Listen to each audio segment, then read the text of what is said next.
Well, we are getting a PTI report which says that the White House has urged India and Pakistan to take steps to de-escalate the tensions on the border. So that is something that we'll be watching out for. It's an important development. Also, UK, US and France, they have asked the 15-member United Nations Security Council Sanctions Committee to subject Maulana Masood Azhar, the head of Pakistan-based militant group, to an arms embargo, global travel ban and asset freeze. So this is also an important news that is flashing for you. It will be flashing for you on the screen. So these are certain important developments that we will be tracking going forth as well. But for now, let's move on. Global retail giant 7-Eleven may be a step closer to setting shop in India. Sources say the board of Future Retail will be meeting today to discuss a tie-up between Future Retail and 7-Eleven. CNBC TV 18's Priya Sheth has the exclusive. So Priya, take us through the contours of the deal. Well, sources tell us that the Board of Future Retail will be meeting today to consider the tie-up with international convenience store chain 7-Eleven. This means that Future Group will be able to bring 7-Eleven to India if the deal goes through, and it will be through the master franchise route. That is what sources are telling us. But of course, as far as the details of the contours of this deal are concerned, we understand that the deal is likely to be a revenue sharing model where there will also be some amount of technology transfer that will happen as a part of this overall deal. But it's a long-term franchise agreement that we're looking at. About 70 to 80 years is the kind of time frame is what we do pick up. But of course, this deal is in line with Future Group's small store strategy, because do remember that Future Retail has about 1,300 small stores under it, and it has an ambitious rollout plan of bringing about 10,000 stores very soon.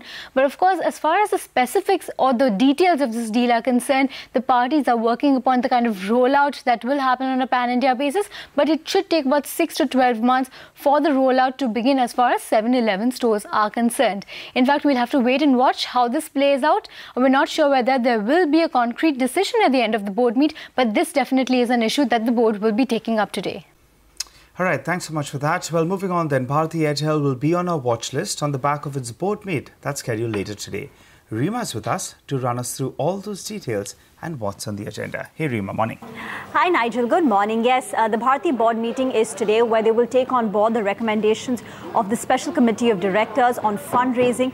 So it could be why the QIP routes, the rights issue or the preferential issue, though the buzz in the market is that it could be a rights issue, and with the promoters holding about 67% stake, they will be putting in 2/3 of the money. The question is, how much of fundraising do they do?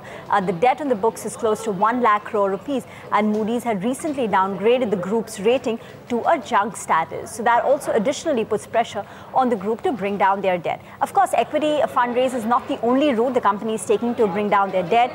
The Africa debt will already come down by $200 million post the investment by the Qatar Investment Authority. Plus, there is the Africa business IPO. They perhaps will monetize the Infratel stake as well once the merger with Bharti Infratel and Indus gets completed. So there are a lot of measures, but today the key will be how much do they raise and by what, and what will it, what dilution will it entail? All right, Rima, but stay on. Wipro will also be in news today as it is divesting its Workday and conversation on-demand business to Allite. What are the details? Yes, so this is actually a system integration HR business that the company will be divesting. Workday and Cornerstone on demand. The transaction is done for a total cash consideration of $110 million, of which $100 million will be paid at the close of transaction and $10 million will be paid after 12 months based on the performance targets achieved. The transaction is expected to close in Q4 of FY19.